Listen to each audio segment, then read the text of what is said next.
पूर्व मुख्यमंत्री और राज्यसभा सदस्य दिग्विजय सिंह भाजपा छोड़ कांग्रेस का हाथ थामने वाले दीपक जोशी की तारीफ करते हैं, लेकिन कांग्रेस छोड़ भाजपा का दामन थामने वाले ज्योतिरादित्य सिंधिया पर विचारधारा से समझौता करने का आरोप लगाकर कटाक्ष करने से नहीं चूकते। कांग्रेस ने कर्नाटक चुनाव से पहले बजरंग दल पर प्रतिबंध की बात की थी, लेकिन मध्य प्रदेश में ऐसा कदम उठाने को लेकर वे सीधा जवाब देने से बचते नजर आए।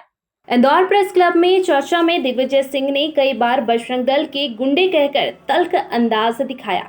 बोले, हम भी घर से हनुमान जी की पूजा कर निकलते हैं, लेकिन किसी को परेशान नहीं करते।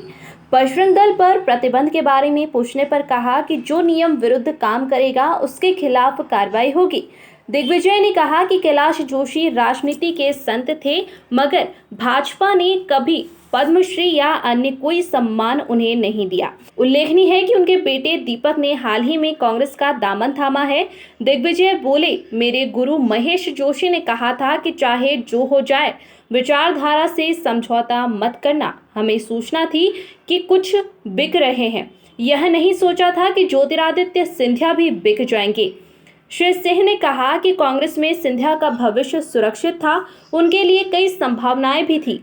सिंधिया ने मंदसौर में किसानों पर गोलीकांड के बाद उन्होंने शिवराज सिंह पर खून से भरे हाथ होने का गंभीर आरोप भी लगाया, लेकिन अब शिवराज के साथ उन्हीं के बगल में बैठे रहे।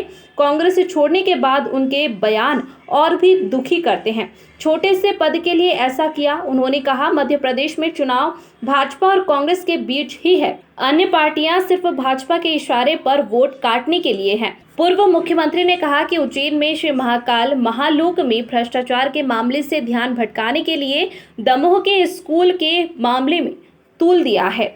इंदौर में बावड़ी हादसे पर कहा कि सांसद शंकर लालवानी का आरोपितों को संरक्षण है। 4 माह में पूरी की एक और कठिन परिक्रमा। नर्मदा परिक्रमा का कठिन मार्ग नाप चुके पूर्व दिग्विजय सिंह ने बुधवार को राजनीतिक लिहाज से कांग्रेस के लिए कठिन 66 सीटों की परिक्रमा भी पूरी की है। इसमें उन्हें करीब 4 माह का समय लगा। हालांकि अभी पहला चरण पूरा हुआ है और उम्र के 76 वसंत देख चुके राज्यसभा सदस्य जल्द ही दूसरे चरण के लिए निकलेंगे। चुनाव से पहले कांग्रेस का जोर उन सीटों पर है जहां पार्टी 3 या ज्यादा बार से हार चुकी है। दिग्विजय सिंह ने 17 फरवरी को भोपाल की बेरसिया सीट से अभियान प्रारंभ किया था। बुधवार को इंदौर की विधानसभा 5 के साथ पहला चरण पूरा हुआ। इस दौरान उन्होंने 39 दिन में 35 जिलों की 66 विधानसभा में मंडलम सेक्टर अध्यक्षों और बूथ कार्यकर्ताओं के साथ बैठकें की। मेरे परिवार में भी अनेक हमारे मंदिर हैं, हनुमान जी का मंदिर भी है। हम हमारे घर से बिना हनुमान जी के दर्शन कर निकलते नहीं है। उन बजरंग बली की तुलना आप बजरंग दल के गुंडों के साथ कर रहे हैं। हमें आपत्ति इस बात की है, जो बजरंग दल के लोग अफीम का, गांजे का तस्करी करते हैं, उनकी तुलना बजरंग बली से कर रहे हैं। जो आईएसआई के लिए जासूसी करते हैं, उनकी तुलना आप बजरंग बली से कर रहे हैं। शर्म आनी चाहिए नरेंद्र मोदी जी आपको। और आपने ये बयान देकर कि बजरंग बली का नाम लेकर आप भाजपा को वोट दो, ये अपने आप में मॉरल कोड ऑफ कंडक्ट का उल्लंघन है और जो हमारा पीपल्स रिप्रेजेंटेशन एक्ट है उसके अंतर्गत अपराध है। भी धार्मिक भावना को भड़काकर बयान देगा, उसके खिलाफ कार्रवाई होनी चाहिए। उसमें अगर कोई ऐसे प्रमाण है तो ये बाध्यता है राज्य सरकार की, उस पर कार्रवाई करे। मेरा सवाल है कि 2018 में जनता ने आपको ताज सौंपा था। भाजपा के कथित शासन से, उनके भ्रष्टाचार से परेशान होके, त्रस्त होके मंसूर गोली चालन की रिपोर्ट जैन आयोग ने आपकी सरकार को सौंप दी थी। तो एक तो वो रिपोर्ट आपने अपने शासनकाल में जारी नहीं की, साथ ही आपके एक समर्पित कार्यकर्ता ने पेंशन घोटाले, कथित पेंशन घोटाले को लेकर आरोप लगाए थे कि उनके पास दावा था उनका कि उनके पास पुख्ता सबूत है, तो उनको भी प्रोसिक्यूशन की अनुमति नहीं दी। साथ ही आपकी नारी सम्मान योजना हो या भाजपा की संबल योजना, लाडली बहना योजना, तो कभी सरकार की वित्तीय आर्थिक स्थिति पे आपने सोचा है? निश्चित तौर पे सोचा है। मेरे 10 साल के कार्यकाल में कर्जा 23,000 करोड़ था, आज 3.5 लाख करोड़ कर्जा हो चुका है। जहां तक आपने प्रश्न किया है पेंशन कांड का, पेंशन कांड के मामले में कांग्रेस पार्टी ने प्रमाण दिए थे भाजपा के संबंध में और उस पर कार्रवाई शुरू हो गई थी भारतीय कांग्रेस पार्टी की सरकार आने के बाद, उसकी प्रक्रिया भी शुरू हो गई थी।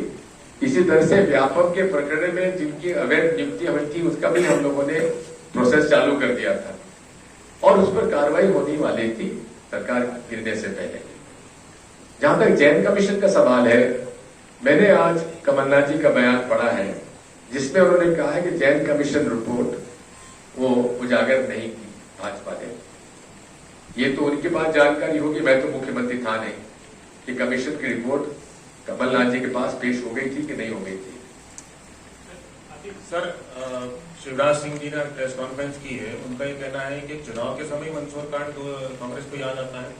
दूसरा, नरोत्तम मिश्रा ने कहा है कि बजरंग सेना का कोई अस्तित्व नहीं है देश में जिसने कांग्रेस ज्वाइन किया है। कौन बजरंग सेना? कांग्रेस जिन्होंने ज्वाइन की है सर। मुझे जानकारी नहीं कौन सी बजरंग सेना की बात करते हैं। एक तो गृह मंत्री जी क्या बयान देते हैं उस पर कम से कम मुझसे प्रश्न मत पूछा करो, उसका उत्तर देने की आवश्यकता नहीं है। शिवराज सिंह कह रहे हैं सर मंदसौर कांड चुनाव के समय याद आता है, कभी इसके पहले गए नहीं। आप ये प्रश्न जरा उनसे क्यों नहीं पूछ लेते, सिंधिया जी से? और सिंधिया जी ने तो जरा उनका वीडियो वो भी देख लीजिए कि उन्होंने भारतीय जनता पार्टी को पाकिस्तान की ISI एजेंसी का एक उनके साथ संबंध का उल्लेख भारतीय जनता पार्टी से किया था। जी एम्बुलेंस के लिए इंतजार करते रहे।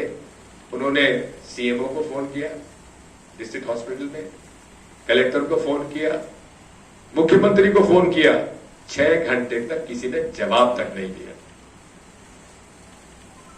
क्योंकि प्रशासन को यह भय था कि अगर हमने दीपक जोशी जी की बात मान ली तो कल हमारा तबादला हो जाएगा। दीपक जोशी तो उनके भाजपा के पूर्व मंत्री रहे, लेकिन वहां पर भी वो सारे लोग जो एक जमाने में चने खाकर साइकिल पर जनसंघ का प्रचार करते थे, आज उनके घर की हालत देख लीजिए क्या है। उनके घरों में बच्चों को नौकरी नहीं है, व्यवसाय नहीं है, बेरोजगार हैं, लेकिन उन्हें कहीं कोई मंत्री, मुख्यमंत्री और अधिकारी तक उनकी कोई नहीं सुनते हैं, क्योंकि वे जन सेवा के लिए आए थे, धन सेवा के लिए नहीं आए थे।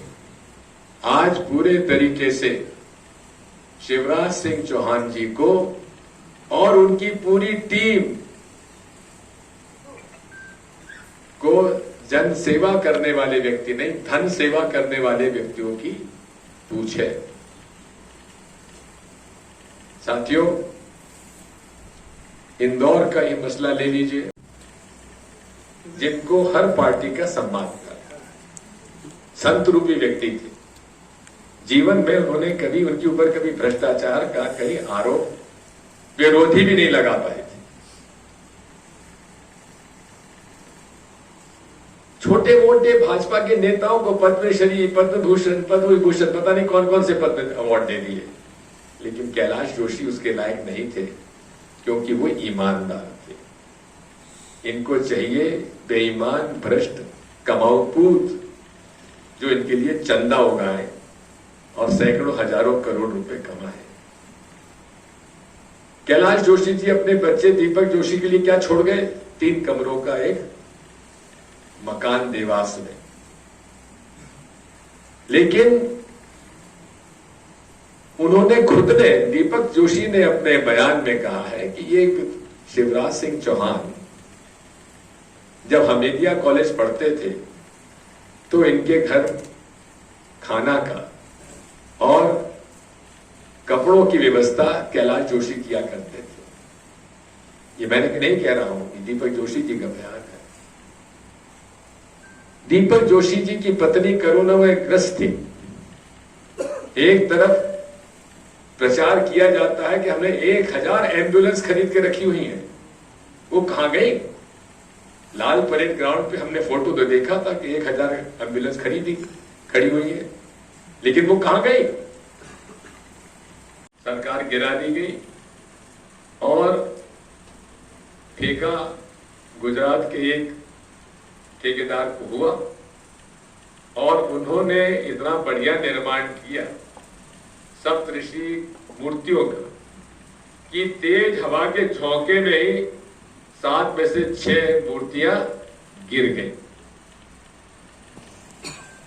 जबकि अंडरटेकिंग है ठेकेदार की कि 100 साल तक ये मूर्तियां नहीं गिरेंगी। लेकिन 1 साल में ही नरेंद्र मोदी जी, प्रधानमंत्री जी, किस प्रकार से यहाँ के मुख्यमंत्री ने आपको ठगा है, ये आपके पास इससे बड़ा प्रमाण नहीं हो सकता। आप कहते थे ना खाऊंगा ना खाने दूंगा, यहां खाया भी गया है और आपने खाने भी दिया है, जिन्हें आप अभी तक मुख्यमंत्री बनाए रखा है। और तो और तेज हवा का झोंका भी नहीं, अपने आप एक खंबे का कलश नीचे गिर पड़ता है कि ये क्या हो रहा है? 2-5% के कमीशन की तो बात सुना करते थे, अब तो 80% कमीशन के बात लोग कर रहे हैं। 80%। कर्नाटका में मिस्टर 40% थे, यहां तो हमारे मामू जो है मिस्टर 80% हो गए हैं। और तो और वहां पेटीएम टू पेसीएम हो गया था, यहां भी पेटीएम अब पेसीएम हो गया है। कोई ऐसा व्यवसाय धंधा नहीं है जिसमें कि शिवराज सिंह जी का कहीं हिस्सा ना हो। मध्य प्रदेश की